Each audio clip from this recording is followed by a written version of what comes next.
Wapendwa baba zangu, wapendwa mama zangu, wapendwa kaka zangu, wapendwa Kalumna na Kanyanya zomukama mulungi obude bwona.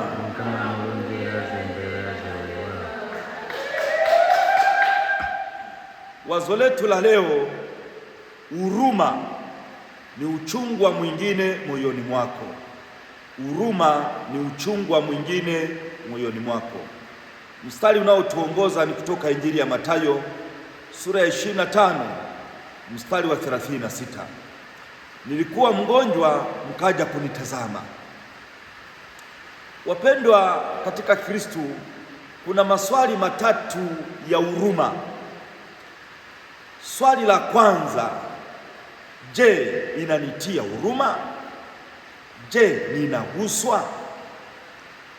Neno huruma katika Kilatini ni misericordia. Misericordia, neno misery, tahabu, shida. Ko pale ni moyo. Kwa hiyo neno misericordia inamaanisha tahabu za mwingine moyoni mwako, shida za mwingine moyoni mwako, uchungu wa mwingine moyoni mwako. Kwa hiyo huruma inaanzia moyoni kabla haijaonekana kwenye matendo. Swali la msingi, je, inakutia huruma? Kuna labda mwenzako ni mgonjwa, mwenzako ana shida, mwenzako ana taabu. Je, unaguswa? Swali la pili, nisipomsaidia atakuwaje? Ni swali la pili la huruma. Nisipomsaidia atakuwaje? Yupo katika taabu, yupo katika shida, nisipomsaidia atakuwaje? Tuna mfano mzuri katika Biblia wa Msamaria mwema.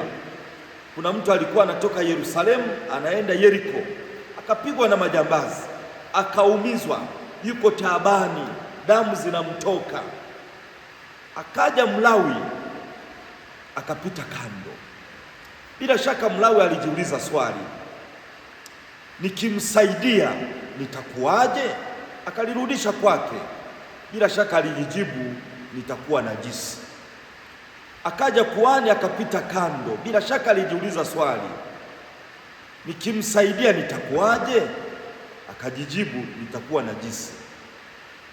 Lakini Msamaria alibadilisha swali, akulielekeza kwake, akalielekeza kwa huyu mwenye shida, mwenye taabu, aliyepigwa, anayetokwa damu. Nisipomsaidia atakuwaje? Akajibu, atakufa. Akamsaidia.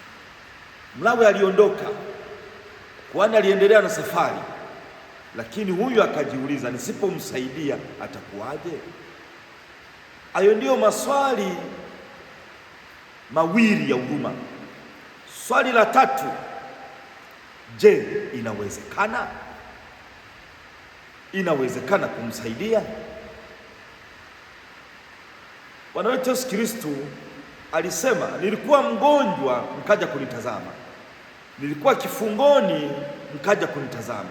Akusema nilikuwa mgonjwa ukanitibu, akusema nilikuwa kifungoni mkanitoa. Swala la kumtibu mgonjwa ni la daktari, sio la kila mtu, lakini kumtazama mgonjwa liko ndani ya uwezo wetu. Kwa hiyo je, inawezekana? Ni swala la uwezo. Swala la kumtoa mtu kifungoni ni swala la msamaha wa rais au la majaji, hakimu, wakili, aliko ndani ya uwezo wa kila mtu.